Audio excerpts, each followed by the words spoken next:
নমস্কার, আমি ইন্দ্রাণী। আজ আমি আপনাদের আমার লেখা একটি কবিতা পাঠ করে শোনাব। রামায়ণের কাহিনী নিয়ে লেখা এই কবিতা। নমস্কার। রামায়ণ। হরজুর তটে এক অপূর্ব নগরী, সুখে দিন কাটায় সেথা যত নরনারী। সেথায় বাস মহারাজা দশরথ আর 3 রানী। শোনো কথা রামায়ণের বাণী। তাহাদের ছিল এক অপূর্ব কন্যা, বুদ্ধি জ্ঞান ছিল আর বিচক্ষণ মহিমার নেই তুলনা। রঘু বংশকে আগে বাড়াবে, পুত্রেষ্টি যজ্ঞ করাবে। চাই যে পুত্র রাজা দশরথ আর 3 রানী মিলে যজ্ঞের আয়োজন রাজপুরীতে চলে। করায় তারা পুত্র কামেষ্টি, কন্যা শান্তার ত্যাগের সমষ্টি। ত্রেতা যুগে শেষনাগ আর নারায়ণ, জন্ম নিলেন ধরায় রাম আর লক্ষ্মণ। শুক্লপক্ষের নবমী তিথি, এলেন রামচন্দ্র, ধন্য হলো ধরিত্রী। জন্ম নিলেন চক্র শঙ্খ, প্রসূতির বেদনায় সকলেই আশঙ্ক। মায়ের কোলে হাসে ভরত আর শত্রুঘ্ন, দেবতারা জন্ম নেবে কেউ ভাবেনি কখনো। 4 পুত্র গেল শিক্ষা নিতে, মহামুনি বৈশিষ্ট্যের ছায়াতে। শিক্ষা শেষে তাদের অযোধ্যায় গমন, তারকা বধের তরে বিশ্বামিত্রের সাথে চলে রাম আর লক্ষ্মণ। রামের হাতে মুক্তি মেলে তারকা সুবাহু, উদ্ধার হলো বনবাসী সমূহ। গৌতম মুনির অভিশাপে পাষাণ জীবন কাটায় অহল্যা কোন পাপে। রামের স্পর্শে অহল্যা পায় জীবন, প্রণাম জানায় অহল্যা মাতাকে রাম আর লক্ষ্মণ। মিথিলায় ছিলেন রাজা জনত্রাতা, মাটির গর্ভে ছিল তার কন্যা সীতা। নাম হলো তার বৈদেহী সুনয়না সুতা, এলেন মা লক্ষ্মী হয়ে মিথিলার পরিত্রাতা। মিথিলায় আজ এক বিরাট আড়ম্বর, জনক রাজার কন্যা সীতার স্বয়ম্বর। সেথায় এলেন রাম লক্ষ্মণ বিশ্বামিত্র সনে, দেখেন তারা ধনুষ তুলিতে কেউ না জানে।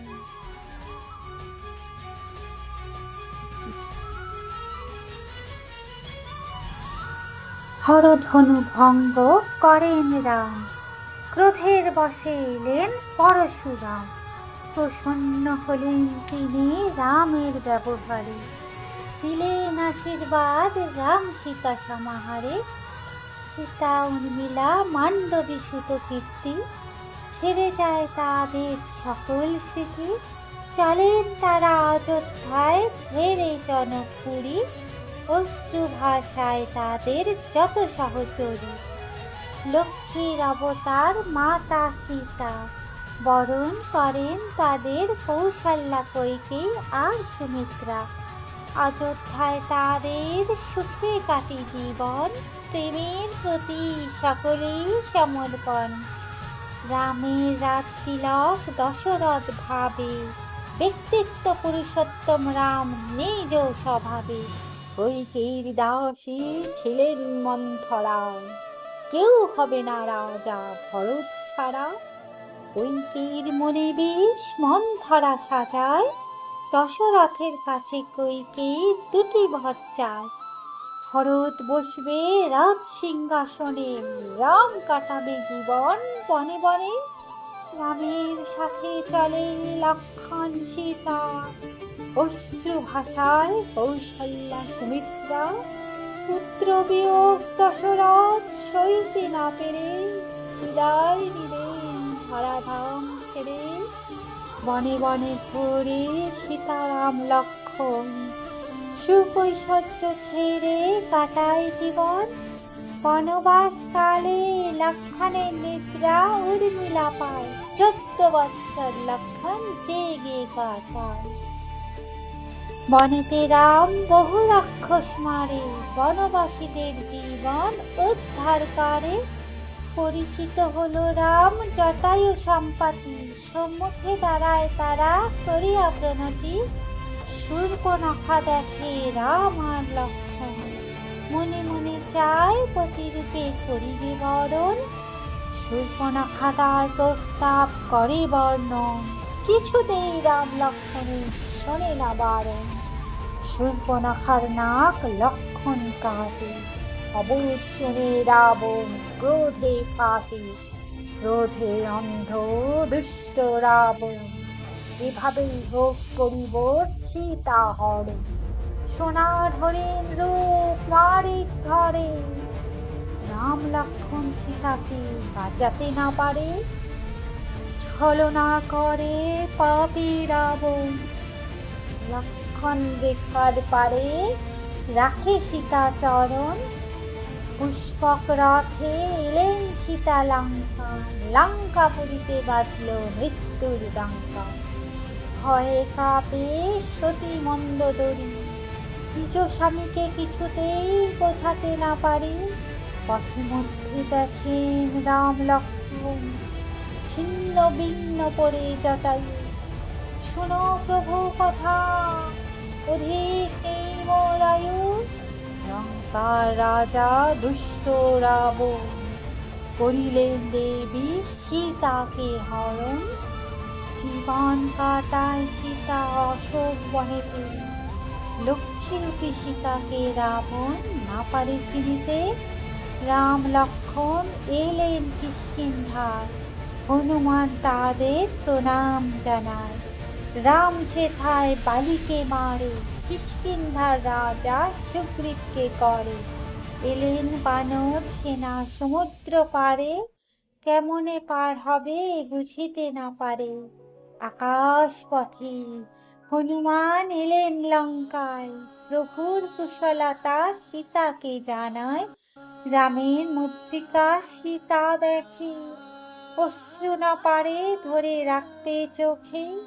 সীতার দুর্দশা হনুমান দেখিতে না পারে, স্বর্ণ লঙ্কা খাড় খাড় করে। বানায় সেতু সেনা বানর, রাম নাম লিখে ফেলে সমুদ্রে পাথর। বিশ্বাস ভক্তি তাদের পরম, তৈরি হলো সেতু রামের শরণ।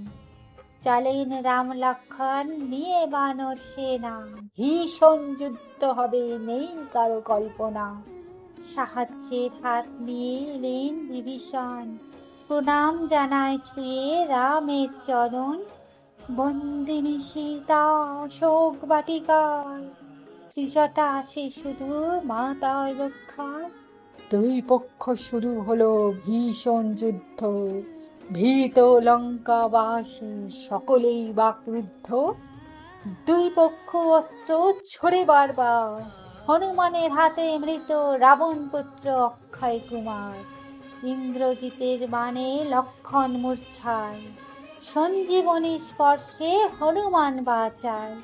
নারায়ণের পরম ভক্ত রাবণ পুত্র তারিণী, রামের কাছে এসে বলে যুদ্ধ করতে আমি তো আসিনি। রামের হাতে মেলে তারিণীর মুখ্য, কে নেবে এবার রাবণের পক্ষ। নিদ্রিত ভ্রাতার অনিদ্রা প্রদান, করিলেন সকলে কুম্ভকর্ণকে আহ্বান। 108 পদ্মে রাম ডাকে ভগবতী, অকালে বোধন হলো দেবী পার্বতী। পরীক্ষা নেয় দেবী একটি পদ্ম লুকায়ে, রামের নিবেদন অর্ঘ্যনীয় মাতা মোর চোখের আলয়ে। ভীষণ যুদ্ধে কুম্ভকর্ণ মরে, ক্রুদ্ধ ইন্দ্রজিৎ বলে ছাড়িব না তরে। নিকুম্ভিলা যজ্ঞাগারে ইন্দ্রজিৎ যায়, তথাপি লক্ষ্মণ তখন মৃত্যুবাণ চালায়। একাকী রাবণ ভীষণ যুদ্ধ করে, শিরচ্ছেদেও রাম তাকে মারিতে না পারে। বিভীষণ কহে প্রভু অমৃত নাভিতে ভ্রাতা, নিভিয়েছেন মন্দোদরী স্ত্রী ধর্মের ভার। বাণ চালায় রাম রাবণের নাভিতে, মৃত্যু মুখে রাবণ পরেন মাটিতে। চিনিতে পারেন রাম নারায়ণের স্বরূপ, কেমনে হলাম প্রভু তোমার প্রতি এত বিরূপ। রাম আসিয়া কয় মন্দোদরী পাশে, শুনাইল বচন মধুর সম্ভাষে। মহাজ্ঞানী মহাত্যাজী রাবণের না হয় মৃত্যু, মুক্তি হয়েছে শুধু ক্রোধ অহংকার আর তার শত্রু। মিলিলেন সীতা রাম লক্ষ্মী নারায়ণ, কেবলই অশ্রুসিক্ত দুনয়ন। কেমনে পারেন রাম বলিতে সীতাকে, রাবণ কি স্পর্শ করেছে তোমাকে। প্রবেশ করিলেন সীতা অগ্নিতে, অগ্নিদেব না পারেন সীতাকে ছুতে। রাম লক্ষ্মণ সীতা ফিরিলেন অযোধ্যায়, সকল অযোধ্যাবাসী তাদের অপেক্ষায়।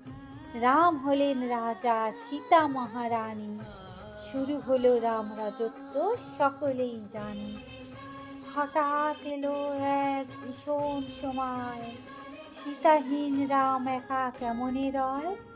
সব ছেড়ে সীতা চলিলেন বাল্মীকি আশ্রমে, জন্ম নিলেন লক্ষ্য সে বাল্মীকি ধামে। শিখাইল বাল্মীকি তাদের রামায়ণ কথা, জানতে চাইল তারা কোথায় মাতা সীতা। অশ্বমেধ যজ্ঞ রাম করায়, সেই অশ্বপথ মধ্যে লক্ষ্য সাক্ষাৎ। জানে না রাম লক্ষ্য তারই পুত্র, অশ্ব ফিরাইবে তারা একটি মাত্র শর্ত। সীতা বিনা রামায়ণের কাহিনী কেমনে, কেন সীতা একাকিনী ঘোরে বনে বনে। থামাইল সীতা নিজ পুত্রদের, রামের কাছে পরিচয় দেয় তাদের। বিদায় নিল ধরিত্রী হতে মাতা সীতা, মাটির গর্ভে মিলাইয়া গেল ধরিত্রী দুহিতা। সীতা সীতা বলে ডাকেন রাম, সীতা আর ফিরবে না অযোধ্যা ধাম। মানুষ করিল নিজ পুত্রদের রাম, যেতে হবে এবার বৈকুণ্ঠ ধাম।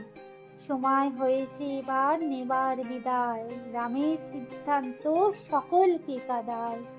রামের বাক্য সকলে শুনিল, বিদায় দিল হনুমান শুধুই কাঁদিল। ফিরব আমি দাপরে বৃন্দাবনে কৃষ্ণ রূপ ধরে। ফিরবে সীতা রাধা রূপে বৃন্দাবনে, মাতবে রাসলীলায় গোপিনীদের সনে। হবে ধর্মের স্থাপনা অধর্মের নাশ, সব পাপীদের আবার হবে সর্বনাশ। পৃথিবীতে আবার আসবে নারায়ণের অবতার, আনন্দে মাতবে জগৎ সংসার। সৃষ্টি হবে হিন্দু ধর্মগ্রন্থ, মিলবে সখা সুদামা অর্জুনের মতো। বিদায় বিদায় রাম বলিল, অযোধ্যাবাসী সকলে কাঁদিল। চিরিয়া দেখায় হনুমান নিজের বুকে, রাম সীতা রয়েছে যুগলে সেথা পরম সুখে। রামায়ণের কাহিনী রাম আর সীতা, সম্পন্ন হলো রাম সীতার অমর গাথা। নমস্কার।